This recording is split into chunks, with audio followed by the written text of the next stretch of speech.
ಇವತ್ತು ಮತ್ತೊಂದು ವಿಷಯ ತಿಳ್ಕೊಳ್ಳೋಣ. ಏನು? ಸತ್ಯ ಅಸತ್ಯ. ಇದು ಎಲ್ಲಿ ತನಕ ತಿಳ್ಕೊಳಲ್ವೋ ಅಲ್ಲೇ ತನಕ ನಾವು ಭೂಮಿ ಬರ್ತಾನೆ ಇರ್ಬೇಕಾಗತ್ತೆ.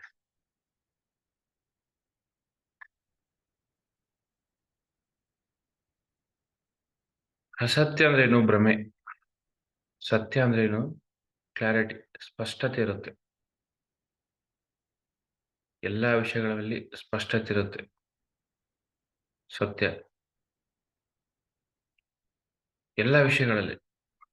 ನಾನು ಯಾರು, ಯಾಕೆ ಬಂದೆ, ಏನ್ ಮಾಡ್ಬೇಕು, ಯಾವ ಕೆಲಸ ಮಾಡಿದ್ರೆ ನನಗೆ ಏನು ಸಿಗುತ್ತೆ, ಯಾವ ಕೆಲಸ ಮಾಡಿದ್ರೆ ನನಗೆ ಏನ್ ಸಿಗಲ್ಲ, ಏನ್ ಲಾಸ್ ಆಗುತ್ತೆ, ಅಥವಾ ಸಮಯ ವ್ಯರ್ಥ ಆಗ್ತಿದೆಯಾ, ಅಂದ್ರೆ ಕಂಪ್ಲೀಟ್ ಆಗಿ ನಮ್ಮನ್ನ ಅರಿತೀವಿ ಸತ್ಯದಿಂದ. ಅದೇ ಅಸತ್ಯದಿಂದ ನಮ್ಮಿಂದ ನಾವು ದೂರ ಆಗ್ತೀವಿ. ನಮಗೆ ಬೇಕಾದದ್ದು ಮಾಡಲ್ಲ, ಬೇಡದಿರೋದು ಮಾಡ್ತೀವಿ ಅಸತ್ಯದಿಂದ. ನಮಗೆ ಬೇಕಾದ್ ಮಾಡ್ಬೇಕು ಅಂದ್ರೇನು? ನಮ್ಮ ಆತ್ಮ ಏನ್ ಕೋರ್ತಿದೆ, ನಾವು ಏನಕ್ಕೆ ಯಾಕೆ ಬಂದಿದ್ದೀವಿ, ನಾವು ಏನ್ ಕಲಿಯಕ್ ಬಂದಿದ್ದೀವಿ, ನಾವು ಮೇಲಿನ ಲೋಕದಲ್ಲಿ ಎಷ್ಟೋ ಎಷ್ಟೋ ಎಷ್ಟೋ ಎಷ್ಟೋ ಎಷ್ಟೋ ಇಚ್ಛೆಯಿಂದ ಈ ಲೈಫ್ನೆಲ್ಲ ಪ್ಲಾನ್ ಮಾಡ್ಕೊಂಡು ಬಂದಿರ್ತೀವಿ. ಆ ಪ್ಲಾನ್ ಮಾಡ್ಕೊಂಡು ಬಂದಾಗ ಅದೇ ಪ್ಲಾನ್ ತರನೇ ಬದುಕಬೇಕು. ಪ್ರತಿ ಜನ್ಮ ಕೂಡ ಆ ಪರವಾಗಿ ನಾವು ಪ್ಲಾನ್ ತರಾನೇ ಬದುಕ್ಬೇಕಂತಾನೆ ಬರ್ತೀವಿ. ಎಷ್ಟೋ ಜನ್ಮಗಳು ಫೇಲ್ ಆಗ್ತೀವಿ, ಎಷ್ಟೋ ಜನ್ಮ ಪಾಸ್ ಆಗ್ತೀವಿ, ಎಷ್ಟೋ ಜನ್ಮ ಕಂಪ್ಲೀಟ್ ಆಗಿ ಅನ್ಕೊಂಡಿದ್ ಮಾಡಲ್ಲ. ಇವಾಗ 100 ವಿಷಯಗಳಿದೆ ಅನ್ಕೊಳ್ಳಿ, 100 ವಿಷಯ ಕರೆಕ್ಟ್ ಆಗಿ ಟಿಕ್ ಮಾಡ್ಕೊಳಲ್ಲ ನಾವು ಭೂಮಿಗೆ ಬಂದಾಗ. ಕೆಲವೊಂದು ಫೇಲ್ ಆಗ್ತೀವಿ. ಆ ತರ ಕೂಡ ನಡೆಯುತ್ತೆ. ಯಾಕಂದ್ರೆ ಸತ್ಯದಲ್ಲಿ ಜೀವಿಸಲ್ಲ. ಯಾವಾಗ ಸತ್ಯದಲ್ಲಿ ಜೀವಿಸ್ತೀವಿ, ಎಲ್ಲ ಪಾಯಿಂಟ್ಸ್‌ಗೆ ಟಿಕ್ ಮಾಡ್ಕೊಂತೀವಿ ನಾವು. ಅಂದ್ರೆ ಎಲ್ಲ points pass, pass, pass, pass. Fail ಇರಲ್ಲ. ಅದೇ ನಿಜವಾದ ಜನ್ಮ. ಅದೇ ಒಬ್ಬ ಎನ್‌ಲೈಟನ್ ಮಾಸ್ಟರ್ ಜನ್ಮ ಅದು. ಆ ತರ ಜನ್ಮ ಬೇಕು. ಆ ತರ ಜನ್ಮಕ್ಕೋಸ್ಕರ ಮತ್ತೆ ಮತ್ತೆ ಮತ್ತೆ ಮತ್ತೆ ಮತ್ತೆ ಮತ್ತೆ ಭೂಮಿಗೆ ಬರ್ತೀವಿ ನಾವು. ಅಂದ್ರೇನು? ಆ ಜನ್ಮದಲ್ಲಿ ಪರ್ಫೆಕ್ಷನ್ ಇರುತ್ತೆ. ಒಬ್ಬ ಬುದ್ಧನ್ ತರ. ಆ ಬುದ್ಧ ಎಷ್ಟೋ ಜನ್ಮ ಧ್ಯಾನ ಮಾಡಿ ಭೂಮಿಗೆ ಬರ್ತಾನೆ. ಅವನಿಗೆ ಎಲ್ಲ ಸೃಷ್ಟಿ ಮಾಡ್ಕೊಂತಾನೆ, ಅವನೇ ಸೃಷ್ಟಿ ಮಾಡ್ಕೊಂತಾನೆ. ರಾಜ ಆಗೋದು, ಆ ವೈಭೋಗಗಳು, ಜೊತೆಗೆ ವೈರಾಗ್ಯ ಬರ್ಬೇಕಂತಾನೆ ವೈಭೋಗ ಇರುತ್ತೆ. ಅದಾದ್ಮೇಲೆ ಭಿಕ್ಷುಕನ್ ನೋಡೋದು, ಶವನ್ ನೋಡೋದು, ವಯಸ್ಸಾದವ್ರ್ ನೋಡೋದು. ಅಂದ್ರೆ ಅವ್ನ್ ಚಾಯ್ಸ್ ಇವೆಲ್ಲ. ಅವನ್ನೆಲ್ಲ ನೋಡಿದಾಗ ವೈರಾಗ್ಯ ಬರುತ್ತಂತ. ಯಾಕಂದ್ರೆ ಎಷ್ಟು ವೈಭೋಗ ಹೆಚ್ಚಾಯ್ತು, ಸಡನ್ ಆಗಿ ಕಷ್ಟಗಳು ನೋಡ್ದ. ಅವಾಗೇನಾಯ್ತು? ವೈರಾಗ್ಯ ಶುರುವಾಯ್ತು. ಯಾಕಂದ್ರೆ ಕಷ್ಟ ನೋಡಿರ್ಲಿಲ್ಲ ಅವನು. ಅವ್ರ ತಂದೆನು ಕಷ್ಟ ನೋಡ್ಬಿಟ್ರೆ ಅವ್ನು ವೈರಾಗ್ಯಕ್ಕೆ ಬರ್ತಾನಂತ ಒಳಗಡೆ ಇಟ್ರು. ಎಷ್ಟು ಕಾಂಪ್ರೆಸ್ ಮಾಡ್ತಾರೋ ಅಷ್ಟು ಹೆಚ್ಚಾಗುತ್ತೆ. ತಡೆದ್ರು. ಒಂದು ದಿನ ನೋಡ್ದ, ಎಲ್ಲಾರು ನೋಡ್ದ. ನೋಡಿದ ತಕ್ಷಣ ವೈರಾಗ್ಯ ಬಂತು. ಸತ್ಯ ಹುಡ್ಕೊಂಡು ಹೋದ. ಅದು ಕೂಡ ಅವ್ನ್ ಚಾಯ್ಸೆ. ಬುದ್ಧನ್ choice. Buddha is a perfect master. ಅವ್ನು ಏನ್ ಬೇಕು ಅದೇ ತರ ಜೀವಿಸ್ತಾವ್ನು. ಯಾಕಂದ್ರೆ ಅವನು ಜ್ಞಾನೋದಯ ಹೊಂದಿರ್ತಕ್ಕಂಥ ಮಹಾ ಪುಣ್ಯಾತ್ಮ ಅವನು. ಅದಾದ್ಮೇಲೆ ಸರಿಯಾಗಿ ಬದುಕಿದವನು.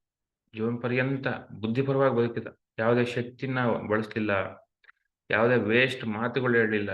ಅವನ ಬಾಯಲ್ಲಿ ಬಂದಿದ್ದು ಬರೀ ಅಷ್ಟಾಂಗ ಮಾರ್ಗಗಳು, ಆನಾಪಾನಸತಿ ಬಿಟ್ರೆ ಬೇರೆ ಏನು ಬರ್ಲಿಲ್ಲ. ಎಲ್ಲಿ ಏನ್ ಹೇಳ್ಬೇಕು, ಎಲ್ಲಿ ಏನ್ ಹೇಳ್ಬಾರ್ದು ನೋಡಿ. ಎಷ್ಟು ಹೇಳ್ಬೇಕು ಅಷ್ಟೇ ಹೇಳ್ದ. ಇಂಪ್ರೆಷನ್‌ಗೆ ಏನು ಹೇಳಲಿಲ್ಲ. ನಮ್ ಗುರುಗಳು ಹೇಳೋರು, "ನಿನಗೆ ಜ್ಞಾನ ಗೊತ್ತಾಗಿದೆ.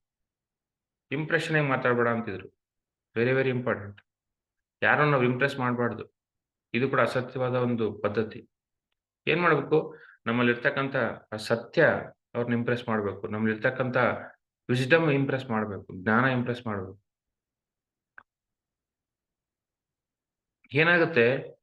ಗತ ಜನ್ಮದಲ್ಲಿ ಎಷ್ಟೋ ಧ್ಯಾನ ಸಾಧನೆ ಮಾಡಿರ್ತಾರೆ. ಬಂದು ಕೂಡ ಏನ್ ಮಾಡ್ತಾರೆ, ತಪ್ಪು ದಾರಿಗಳು ಹಿಡಿತಾರೆ. ಎಷ್ಟೋ ಅಂದ್ರೆ ಬುದ್ಧ ಆ ಕೆಲಸ ಮಾಡ್ಲಿಲ್ಲ. ನಾವು ಕೂಡ ಎಷ್ಟೋ ಸಾಧನೆ ಮಾಡಿದೀವಿ. ಆ ಶಕ್ತಿಗಳನ್ನ ವ್ಯರ್ಥ ಮಾಡ್ಕೋಬಾರ್ದು. ಆ ಶಕ್ತಿ ವ್ಯರ್ಥ ಆದ್ರೆ ಏನಾಗುತ್ತೆ, ನಾವು ಅನ್ಕಂಡಿದ್ ಮಾಡಲ್ಲ ಭೂಮಿ ಮೇಲೆ. ನಾವೇನ್ ಮಾಡ್ಬೇಕು, ಆ ಒಂದು ಎಲ್ಲರನ್ನ ಅಟ್ರಾಕ್ಟ್ ಮಾಡಕ್ ಏನಪ್ಪಾ ದಾರಿ ಅಂತಂದ್ರೆ, ನಮ್ಮಲ್ಲಿರ್ತಕ್ಕಂಥ ವಿಸ್ಡಮ್, ನಮ್ಮಲ್ಲಿರ್ತಕ್ಕಂಥ ಸೇವಾ ಗುಣ. ನಮ್ಮ ಗುರುಗಳು ಇದೇ ನಮ್ನೆಲ್ಲ ಅಟ್ರಾಕ್ಟ್ ಮಾಡಿದ್ದು. ಯಾವಾಗ್ಲೂ ಸತ್ಯವಾಗಿ ಜೀವಿಸ್ಬೇಕು. ಸತ್ಯ ಅಂದ್ರೇನು? ಯಾವುದು ನಿತ್ಯ ಅದೇ ಬರ್ಬೇಕು. ಏನು ನಿತ್ಯ? ಆತ್ಮತತ್ವದಲ್ಲೇ ಮಾತಾಡ್ಬೇಕು. ಏನು ಆತ್ಮತತ್ವ ಅಂದ್ರೆ, ಎಲ್ಲರೂ ಸಮಾನ್ರೇ, ಯಾರು ಕಡಿಮೆ ಇಲ್ಲ. ಎಲ್ಲರಲ್ಲೂ ಕೂಡ ಸಮಾನವಾದ ಶಕ್ತಿ ಇದೆ. ಯಾರು ಕಡಿಮೆ ಇಲ್ಲ, ಯಾರು ಹೆಚ್ಚಲ್ಲ. ಯಾವತ್ತೂ ಕಡಿಮೆ ಇಲ್ಲ ಮತ್ತೆ. ಇವತ್ತು ಕಡಿಮೆ, ನಾಳೆ ಹೆಚ್ಚು ಅಲ್ಲ. ಯಾವತ್ತೂ ಸಮಾನವಾಗಿ, ಎಲ್ಲರೂ ಸಮಾನವಾಗಿದ್ದಾರೆ. ಎಲ್ಲರಲ್ಲೂ ಸಮಾನವಾದ ಶಕ್ತಿ ಇದೆ. ಎಲ್ಲರಲ್ಲೂ ದೈವತ್ವ ತುಂಬಿದೆ. ಯಾವಾಗ್ಲೂ ತುಂಬಿದೆ.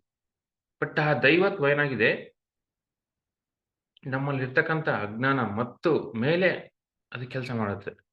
ನಮ್ಮಲ್ಲಿ ಎಷ್ಟು ಕ್ಲಾರಿಟಿ ಇದೆ, ಎಷ್ಟು ಶಕ್ತಿ ಇದೆ, ಆ? ಎಷ್ಟು ಸ್ಪಷ್ಟತೆ ಇದೆ, ಅದ್ರ ತಕ್ಕಂಗೆ ಆ ದೈವತ್ವ ಹೊರ ಕಾಣ್ತಾ ಇರುತ್ತೆ. ಯಾಕಂದ್ರೆ ಇನ್ನರ್ ಈಸ್ ರಿಫ್ ಔಟರ್ ತೋರಿಸುತ್ತೆ. ರಿಫ್ಲೆಕ್ಷನ್ ಅದು. ಇನ್ನರ್ ಯಾವಾಗ್ಲೂ ರಿಫ್ಲೆಕ್ಟ್ ಆಗ್ತಾ ಇರುತ್ತೆ ಹೊರಗಡೆ.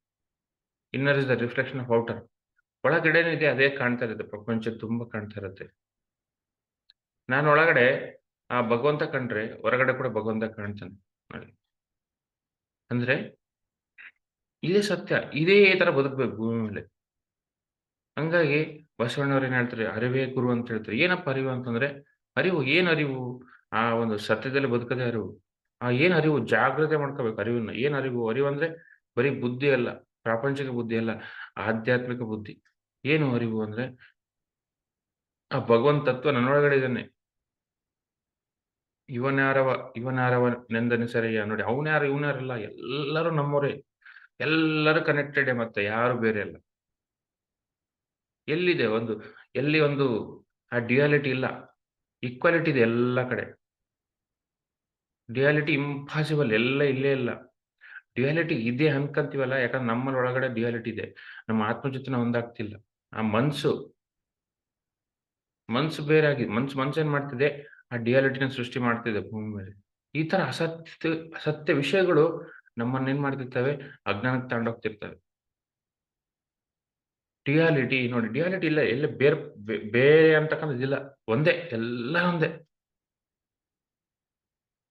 ಅವ್ರವ್ರ ಚಾಯ್ಸ್ ಬೇರೆ ಇರ್ಬೋದು. ಅವ್ರವ್ರು ನಡ್ಕೊಂಡು ಹೋಗ್ತಕ್ಕಂಥ ದಾರಿ, ಅವ್ರವ್ರು ಮಾಡ್ತಕ್ಕಂಥ ಸಾಧನೆ, ಅವ್ರವ್ರು ಮಾಡ್ತಕ್ಕಂಥ ಹ್ಮ್ ಆ ಸಾಧನ ಮಾರ್ಗ ಅಥವಾ ಆ ಆ, ಹೋಗೋ ಒಂದು ವಿಧಾನ ಬೇರೆ ಇರ್ಬೋದು ಹೊರತು, ಬೇರೆ ಅಂತಕ್ಕಂಥದ್ದು ಎಲ್ಲಿ ಒಂದು ಬೇರ್ಪಡಿಕೆ ಅಥವಾ ಡ್ಯುಯಾಲಿಟಿ ಎಲ್ಲಿಲ್ಲ. ಎಲ್ಲ ಈಕ್ವಾಲಿಟಿ ಇದೆ. ಒಂದೇ ತರ ಇದೆ. ಎಲ್ಲ ಒಂದೇ. ಬೇರೆ ಏನಿಲ್ಲ. ಒನ್ನೆಸ್, ಎಲ್ಲ ಕಡೆ ಒನ್ನೆಸ್. ಅದಕ್ಕೆ ಒನ್ನೆಸ್.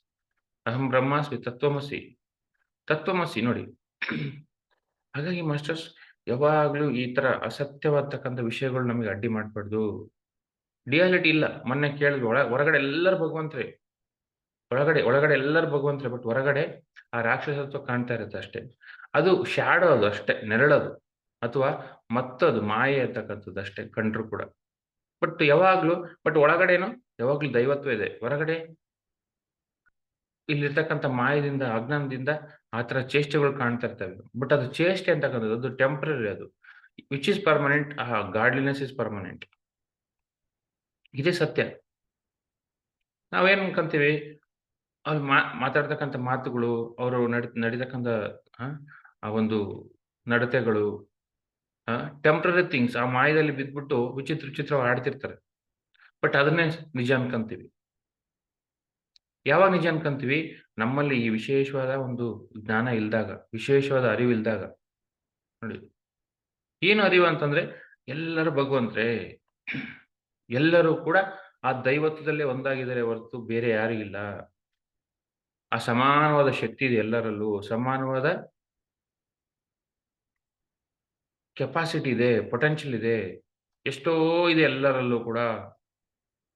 ನೋಡಿ, ಇವತ್ತನ್ನಲ್ಲ ನಾಳೆ ಜಾಗೃತ ಆಗೇ ಆಗುತ್ತೆ. ಒಂದ್ಸತಿ ಏನಾಗುತ್ತೆ, ಬುದ್ಧ ಒಬ್ಬ ಶಂಕರ ಅಂತಕ್ಕಂಥ ಒಬ್ಬ ಮಾಸ್ಟರ್‌ಗೆ ಕಾಲ್ ಮುಗಿತಾನೆ. ಯಾವಾಗಂದ್ರೆ ಒಂದು ಹೆಚ್ಚು ಕಡಿಮೆ ಬುದ್ಧ ಆಗಕ್ಕಿಂತ ಒಂದು 1000 ವರ್ಷ ಹಿಂದೆ ಕಾಲು ಮುಗಿತಾನೆ. ಅವಾಗ ಆ ಶಂಕರನ್ನರು ಮಹಾನ್ ಯೋಗಿ, ಮಹಾನ್ ಜ್ಞಾನಿ. ಅವರೇ ಅವನಿಗೆ ಬುದ್ಧ ಕಾಲು ಮುಗಿತಾರೆ. ಯಾಕೆ ಮುಗಿದ್ರು ಅಂತಂದು ಬುದ್ಧ ಕೇಳ್ತಾನೆ, "ಏನ್ ಸ್ವಾಮೀಜಿ, ನನಗೇನು ಗೊತ್ತಿಲ್ಲ. ಹ್ಮ್. ನನಗೆ ನೀವು ಯಾಕೆ ಕಾಲು ಮುಗಿದ್ರಿ? ನಾನೊಬ್ಬ ಅಜ್ಞಾನಿ. ನನಗೇನು ಸತ್ಯ ಗೊತ್ತಿಲ್ಲ. ಸತ್ಯಾಸತ್ಯಗಳು ಗೊತ್ತಿಲ್ಲ" ಅಂದಾಗ ಆ ಶಂಕರ ಹೇಳ್ತಾನೆ, "ನೀನು ಒಂದು ಜನ್ಮ ಈ ಭೂಮಿಗೆ ಬೆಳಕಾಗ್ತೀಯ. ನೋಡಿ, ಅದು ಸತ್ಯ. ಅದು ಒಬ್ಬ ಜ್ಞಾನಿಯ ಒಬ್ಬ ನಡ್ಕ ಆ ನಡೀತಕ್ಕಂಥ ಮಾರ್ಗ." ಅಂದ್ರೆ ಒಬ್ಬ ಜ್ಞಾನಿ ಏನ್ ಮಾಡ್ತಾನೆ, ಅವನಲ್ಲಿರ್ತಕ್ಕಂಥ ಒಂದು ಶಕ್ತಿನ ಗುರುತಿಸ್ತಾನೆ. ಕಾಲ್ ಮುಗಿತಾನೆ ಆ ಎನ್‌ಲೈಟನ್ ಮಾಸ್ಟರ್ ಬುದ್ಧಗೆ. ನೋಡಿ, ಅಂದ್ರೆ ಅಲ್ಲಿ ಅವನೇನ್ ನೋಡ್ದ, ಆ ಬುದ್ಧನ ಶಕ್ತಿನ ನೋಡ್ದ. ಮುಂದೆ ಏನ್ ಮಾಡ್ತಾನೆ ಅಂತ ನೋಡ್ದ. ಅಂದ್ರೆ ದೈವತ್ವ ನೋಡ್ದ. ಆ ದೈವತ್ವ ಇದ್ದಾಗ ಇವತ್ತಲ್ಲ ನಾಳೆ ಸಾಧ್ಯ ಸಾಧಿಸ್ತೀವಿ. ಏನು ಎಂಟರ್‌ಟೈನ್‌ಮೆಂಟ್ ಸಾಧ್ಯ ಸಾಧಿಸ್ತೀವಿ. ಎಲ್ಲಿ ಹೋಗಕ್ ಸಾಧ್ಯ ಇಲ್ಲ. ಎಲ್ಲಿ ಹೋಗಕ್ ಸಾಧ್ಯ? ಆ ದೈವತ್ವನೇ ನೀನು ಭಾಗ ಆಗ್ಬಿಟ್ಟಿದ್ಯಾ. ಒಂದು ಭಾಗನೇ ನೀನು. ಸಂಪೂರ್ಣ ನೀನು ಮತ್ತೆ. ಎಲ್ಲ ತುಂಬಿದೆ ನಿನ್ನಲ್ಲಿ. ಯಾರಲ್ಲಿ ತುಂಬಿಲ್ಲ. ಅಂದ್ರೆ ಈ ತರ ಅರಿವುಗಳು ಯಾವಾಗ್ಲೂ ಜಾಗೃತಿಯಿಂದ ಇರ್ಬೇಕು. ಯಾವಾಗ್ಲೂ ಸ್ಪಷ್ಟತೆ ಇರ್ಬೇಕು. ನಾನು ಏನು ಕಡಿಮೆ ಅಲ್ಲ. ಯಾರು ಏನು ಕಡಿಮೆ ಅಲ್ಲ. ನನ್ನಲ್ಲಿ ಎಷ್ಟೋ ಪೊಟೆನ್ಷಿಯಲ್ ಇದೆ. ಅದು ಯಾಕೆ ಗೊತ್ತಾಗ್ತಿಲ್ಲ ಅಂದ್ರೆ, ನಾನು ಸಾಧನೆ ಮಾಡ್ತಿಲ್ಲ. ಸಾಧನೆ ಸ್ವಲ್ಪ ಮಾಡ್ತಿದ್ದೀನಿ. ಬೇರೆಯವರು ಇನ್ನೂ ಸ್ವಲ್ಪ ಜಾಸ್ತಿ ಸಾಧನೆ ಮಾಡ್ತಿದ್ದಾರೆ. ಸಮಯ ವ್ಯರ್ಥ ಮಾಡ್ತಿಲ್ಲ. ಬೇಡದಿರೋ ವಿಷಯಗಳು ಮಾತಾಡ್ತಿಲ್ಲ. ನಾನು ಸ್ವಲ್ಪ ಬೇಡದಿರೋ ವಿಷಯಗಳು ಮಾತಾಡ್ತಿದ್ದೀನಿ. ಅಲ್ಲಲ್ಲಿ ಇಂಪ್ಯೂರಿಟಿ ಇದೆ ನನ್ನಲ್ಲಿ. ಇದೇ ಸತ್ಯ. ಗುರ್ತಿಸ್ಕೋಬೇಕು ನಮ್ಮಲ್ಲಿ ಎಲ್ಲೆಲ್ಲಿದೆ ಇಂಪ್ಯೂರಿಟೀಸು. ಆ ಒಂದು ಒಳ್ಳೆ ಜಮೀನಿದೆ. ಅಲ್ಲಲ್ಲಿ ಕಳೆ ಬಂದ್ರೆ ಏನಾಗುತ್ತೆ, ಆ ಒಂದು ಈಲ್ಡ್ ಬರಲ್ಲ. ಪ್ರೊಡಕ್ಟಿವಿಟಿ ಬರಲ್ಲ. ಒಳ್ಳೆ ಫಸಲು ಬರಲ್ಲ. ಅದನ್ನ ಗುರ್ತಿಸ್ಕೋಬೇಕು. ನೋಡಿ, ಯಾವಾಗ ಅವೆಲ್ಲ ಗುರ್ತಿಸ್ಕೊಂತೀವಿ, ಒಳ್ಳೆ ಫಸಲು ಬರುತ್ತೆ. ಒಳ್ಳೆ ಒಳ್ಳೆ ಒಂದು ಹೊರಗಡೆ ಆ ಒಂದು ಪ್ರಕಾಶ ಬರುತ್ತೆ ನಮ್ಮಲ್ಲಿ. ಒಂದು ಒಂದು ಹೊಸ ಚೈತನ್ಯ ಸೃಷ್ಟಿಯಾಗುತ್ತೆ ನಮ್ಮೊಳಗಡೆ. ಹೊಸ ಒಂದು ಬೆಳಕು ಸೃಷ್ಟಿಯಾಗುತ್ತೆ. ಜ್ಞಾನ ಸೃಷ್ಟಿಯಾಗುತ್ತೆ ನಮ್ಮೊಳಗಿಂದ. ಅಂದ್ರೆ ಅವೆಲ್ಲ ಯಾಕೆ ಹೊರಗೆ ಬರ್ತಿಲ್ಲ ಅಂತಂದ್ರೆ, ಈ ಕಳೆಗಳಿದಾವೆ. ಅಲ್ಲಲ್ಲಿ ಇಂಪ್ಯೂರಿಟಿಗಳಿದಾವೆ. ಆ ಇಂಪ್ಯೂರಿಟಿಗಳು ಯಾರಪ್ಪ ಗುರುತಿಸ್ತಾರೆ ಅಂತಂದ್ರೆ, ಒಬ್ಬ ಈ ಒಬ್ಬ ಗುರು ಗುರುತಿಸ್ಬೋದು. ಅವನು ಯಾವಾಗ ಗುರುತಿಸ್ತಾನೆ? ಅವನಿಗೆ ಶರಣಾದ್ರೆ ಮಾತ್ರ ಗುರುತಿಸ್ತಾನೆ. ಅಥವಾ ನಾವೇ ಧ್ಯಾನ ಸಾಧನೆ ಮಾಡಿ ನಮ್ಮ ಇಂಪ್ಯೂರಿಟೀಸ್ ನಾವೇ ಗುರುತಿಸ್ಕೊಂತೀವಿ. ಇವು ಸತ್ಯವಾದ ಒಂದು ಮಾರ್ಗಗಳು. ಹ್ಮ್. ಯಾಕಂದ್ರೆ ಇವೆಲ್ಲ ತಿಳ್ಕೊಂಡಾಗ ಏನಾಗುತ್ತೆ, ನಾವು ಸತ್ಯಂ ಶಿವಂ ಸುಂದರಂ. ನೋಡಿ, ಸತ್ಯ ಯಾವಾಗ ಗೊತ್ತಾಗುತ್ತೆ? ಶಿವಂ ಸಿಗುತ್ತೆ. ಶಿವಂ ಅಂದ್ರೆ ಶಕ್ತಿ, ಆತ್ಮ ಗೊತ್ತಾಗುತ್ತೆ.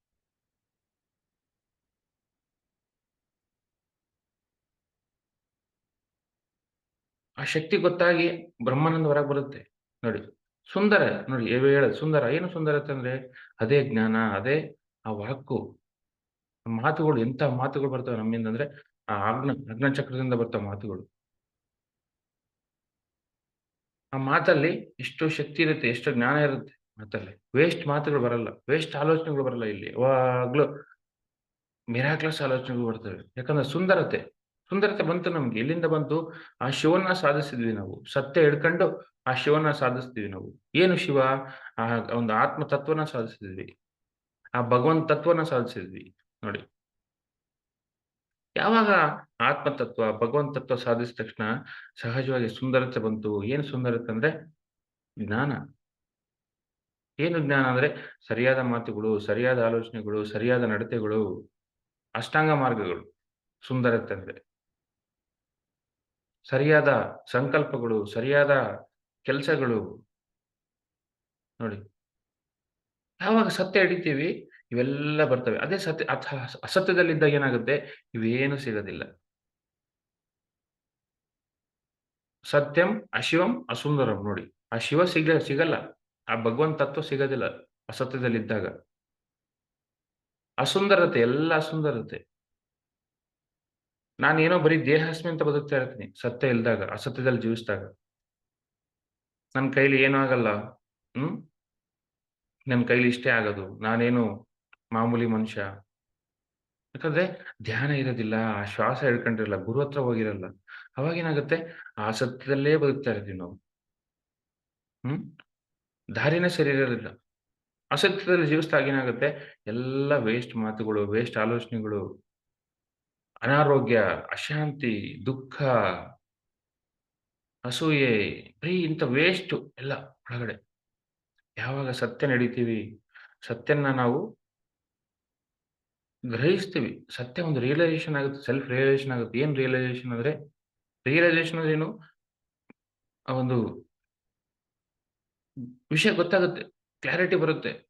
ಕಂಪ್ಲೀಟ್ ಆಗಿ ಕ್ಲಾರಿಟಿ ಬರುತ್ತೆ. ಏನು ಕ್ಲಾರಿಟಿ ಅಂತಂದ್ರೆ, ನಾನು ಆತ್ಮ ಪದಾರ್ಥ, ನನಗೆ ಸಾವಿಲ್ಲ, ನಾನು ಚೈತನ್ಯ, ನನ್ನಲ್ಲಿ ಎಷ್ಟೋ ಶಕ್ತಿ ಇದೆ. ನಾನು ಏನು ಬೇಕಾದ್ರೂ ಅಚೀವ್ ಮಾಡ್ಬೋದು. ಯಾವತ್ತೂ ಇರ್ತಕ್ಕಂಥವನು ನಾನು.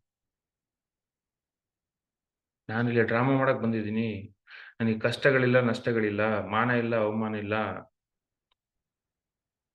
ಇವೆಲ್ಲ ಗೊತ್ತಾಗ್ತವೆ. ಅದೃಷ್ಟ ಇಲ್ಲ, ದುರಾದೃಷ್ಟ ಇಲ್ಲ. ಇಲ್ಲಿ ಗೇಮ್ ಆಡ್ತಿದೀವಿ.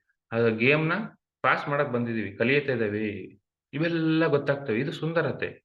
ಅದೇ ಅಸತ್ಯದಲ್ಲಿ ಇದ್ದಾಗ ಏನಾಗುತ್ತೆ, ಇವೆಲ್ಲ ಮಾತುಗಳು, ದುರಾದೃಷ್ಟ, ಅವಮಾನ, ಆ, ಕಷ್ಟ, ಸುಖ, ಅಂದ್ರೆ ಯಾವುದು ಅಸತ್ಯವೋ ಅಂತ ಮಾತುಗಳು ಬರ್ತಾ ಇದ್ದಾವೆ. ಅಂತ ವಿಷಯಗಳು, ಅಂತ ಅಂತ ವಿಷಯಗಳಿಗೆ ನಾವು ಶರಣಾಗ್ತಿರ್ತೀವಿ. ಅಂತ ವಿಷಯಗಳಿಗೆ ದಾಸರಾಗ್ತಿರ್ತೀವಿ.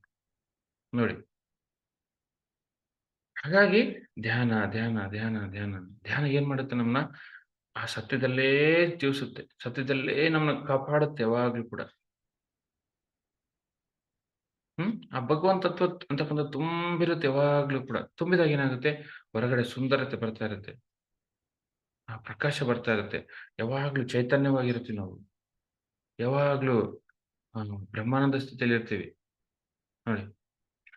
ಯಾಕಂದ್ರೆ ಆ ಸತ್ಯದ ಒಂದು ಸುವಾಸನೆಗಳು, ಪರಿಮಳ ಅದು. ಏನು ಪರಿಮಳ ಅಂತಂದ್ರೆ ಜ್ಞಾನ. ನೋಡಿ, ವಿಸ್ಡಮ್. ಓಹೋ! ಯಾರಾದ್ರು ನೋಡಿದ್ರೆ ಏನ್ ಖುಷಿಯಾಗಿದೀಯಪ್ಪ ನೀನು. ನಿನ್ ಜೇಬಲ್ಲಿ ಏನ್ ದುಡ್ಡಿಲ್ಲ. ನಿನ್ನತ್ರ ಏನಿಲ್ಲ ಅಂದ್ರೂ ಕೂಡ ಎಷ್ಟು ಆನಂದವಾಗಿದೆಯಲ್ಲ ನೀನು. ಆ? ನೀ ನಾಳೆ ಬಗ್ಗೆ ಆಲೋಚನೆನೇ ಇಲ್ಲಲ್ಲ. ನಿನಗೆ ಎಷ್ಟೆಷ್ಟೋ ರೆಸ್ಪಾನ್ಸಿಬಿಲಿಟೀಸ್ ಇದೆ. ಬಟ್ ಅದ್ರ ಬಗ್ಗೆ ಏನು ನಿನಗೆ ಬೇಜಾರೇ ಇಲ್ಲ. ಅದ್ರ ಬಗ್ಗೆ ಏನು ನಿನಗೆ ಆಲೋಚನೆನೇ ಇಲ್ಲಲ್ಲ. ಬರೀ ಯಾವಾಗ್ಲೂ ಸುಂದರವಾಗಿ ಅಥವಾ ಯಾವಾಗ್ಲೂ ತೇಜಸ್ಸಿಂದ ಕಾಣ್ತಿದೀಯ. ಎಲ್ಲಿಂದ ಬಂತು ಅದು? ಆ ಸತ್ಯದಿಂದ ಬಂತು ಅದು. ಸುಂದರತೆ ನೋಡಿ. ಹಾಗಾಗಿ ಸತ್ಯದಲ್ಲೇ ಜೀವಿಸ್ಬೇಕು ಯಾವಾಗ್ಲೂ. ಏನು ಸತ್ಯ ಅಂದ್ರೆ, ನಾನು ಶಾಶ್ವತವಾದವನು. ನಾನು ಇಲ್ಲಿ ಡ್ರಾಮಾ ಮಾಡಕ್ ಬಂದಿದ್ದೀನಿ. ಅಂದ್ರೆ ಈ ಒಂದು ಎಲ್ಲ ವಿಷಯವು ಪ್ರತಿ ಕ್ಷಣ ಈ ಈ ಈ ಒಂದು ಸ್ಥಿತಿಯಲ್ಲಿ ಬದುಕಿದಾಗ ಸಹಜವಾಗಿ ಆ ಸುಂದರತೆ ಬರುತ್ತೆ. ಅದಾದ್ಮೇಲೆ ಎಲ್ಲರೂ ಸಮಾನರೇ. ಎಲ್ಲರಲ್ಲೂ ಕೂಡ ಭಗವಂತ ಇದ್ದಾನೆ. ಎಲ್ಲರಲ್ಲೂ ಕೂಡ ಅನ್‌ಲಿಮಿಟೆಡ್ ಪೊಟೆನ್ಷಿಯಲ್ ಇದೆ. ಅವಾಗೇನ್ ಮಾಡ್ತೀವಿ? ಎಲ್ಲರ ಮಾತುಗಳು ಕೇಳ್ತೀವಿ ಜಾಗೃತಿಯಿಂದ.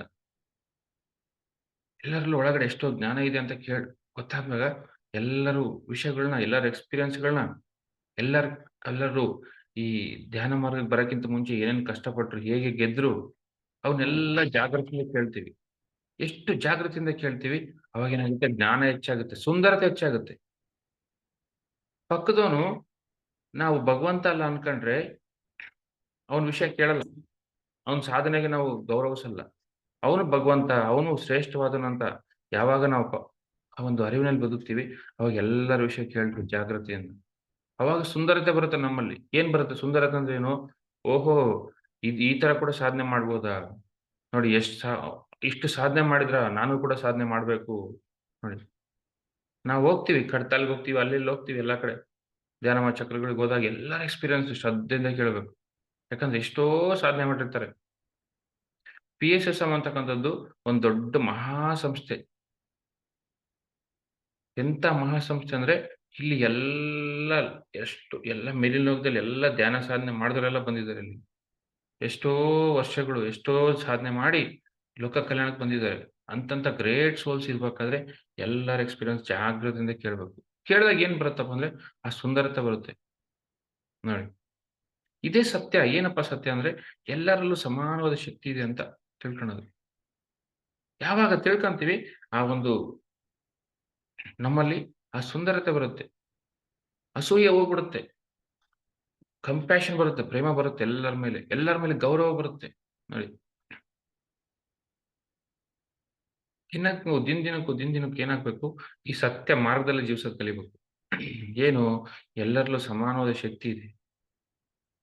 ಕೇಳಿಸ್ಕೊಳ್ಳೋಣ. ಏನು ಸಾಧನೆ ಮಾಡಿದ್ರು? ಹೇಗ್ ಸಾಧನೆ ಮಾಡಿದ್ರು?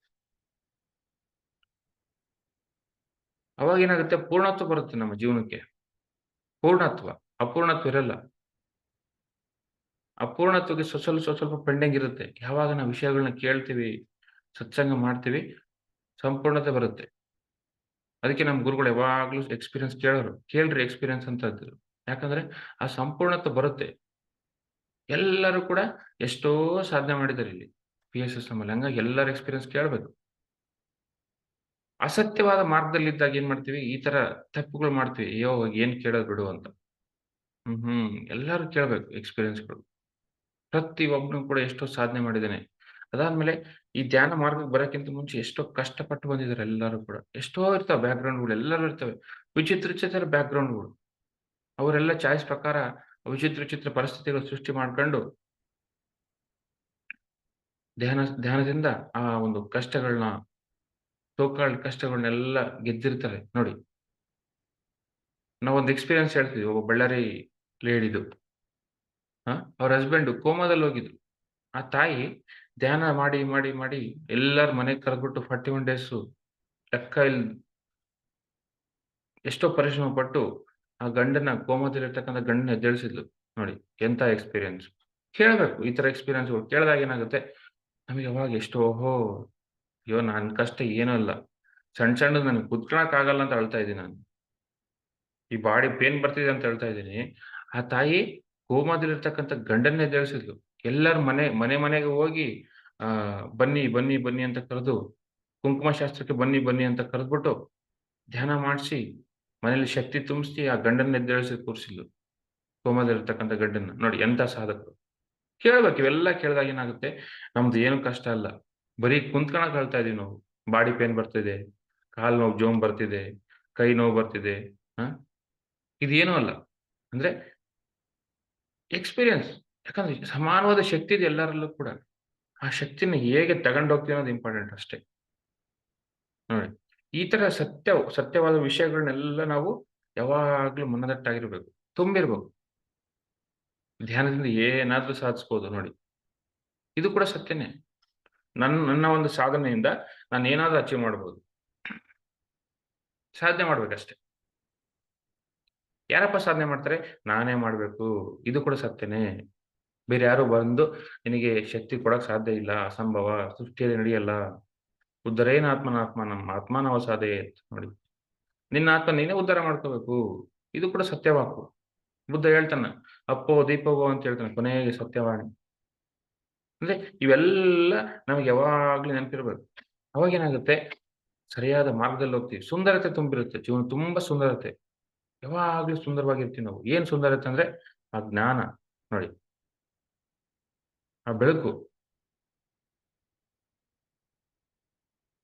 ಆ ಬೆಳಕು ತುಂಬಿದಾಗ ಏನಾಗುತ್ತೆ ಯಾವಾಗ್ಲೂ ಕೂಡ ಆ ಸ್ಪಷ್ಟತೆ ಇರುತ್ತೆ. ನಮ್ಮ ಮೇಲೆ ನಮಗೆ ಸ್ಪಷ್ಟತೆ ಇರುತ್ತೆ. ನೋಡಿ ಮಾಸ್ಟರ್ಸ್. ಸೇವೆ ನೆಕ್ಸ್ಟು ಮುಂದೋದ್ರೆ ಅದು ಕೂಡ ಸತ್ಯನೇ. ಇಷ್ಟು ಜನ್ಮ ನಾವು ಭೂಮಿಗೆ ಬಂದು ಆ ಏನಾದ್ರೂ ಕೊಡೋಣ. ಎಷ್ಟು ಕೊಡ್ತೀವಿ ಅಷ್ಟು ಬರುತ್ತೆ ನಮಗೆ ಯಾವಾಗ್ಲೂ. ಬರುತ್ತಂತ ಮಾಡಬಾರ್ದು. ಸುಮ್ನೆ ಮಾಡ್ಬೇಕು. ಸೇವೆ ಅನ್ನತಕ್ಕಂಥದ್ದು ಒಂದು ಒಂದೊಂದು ರೊಟೀನ್ ಆಗ್ಬೇಕು. ಸೇವೆಯಿಂದ ಆನಂದ ಸಿಗ್ಬೇಕು. ಆನಂದಕ್ಕೋಸ್ಕರ ಮಾಡ್ಬೇಕು. ಓಹ್! ನನಗೆ ಸೇವೆ ಮಾಡಿದ್ರೇನೆ ಆನಂದ. ಸುಮ್ನೆ ಕುಂತ್ರೆ ಆನಂದ ಸಿಗಲ್ಲ. ನೋಡಿ. ಅಂದ್ರೆ ಇದು ಕೂಡ ಸತ್ಯನೇ. ಈ ತರ ಸತ್ಯವಾದ ವಿಷಯಗಳನ್ನ ಯಾವಾಗ್ಲೂ ಇಟ್ಕೊಂಡಾಗ ಏನಾಗುತ್ತೆ, ಆ ಒಂದು ಆ ಒಂದು ಆನಂದ, ಸುಂದರತೆ ಯಾವಾಗ್ಲೂ ತುಂಬಿರುತ್ತೆ. ನಮ್ಮ ಗುರುಗಳ ಹತ್ರ ಎಷ್ಟು ತೇಜಸ್ಸು ಇತ್ತು. ಯಾಕಿತ್ತು ಆ ತೇಜಸ್ಸು ಎಲ್ಲಿಂದ ಬಂತು ಅಂದ್ರೆ, ಆ ಸೇವೆಯಿಂದ ಬಂತು. ನೋಡಿ. ಆತ್ಮಕ್ಕೆ ಹೊಸ ತೇಜಸ್ಸು ಬರುತ್ತೆ ಸೇವೆಯಿಂದ.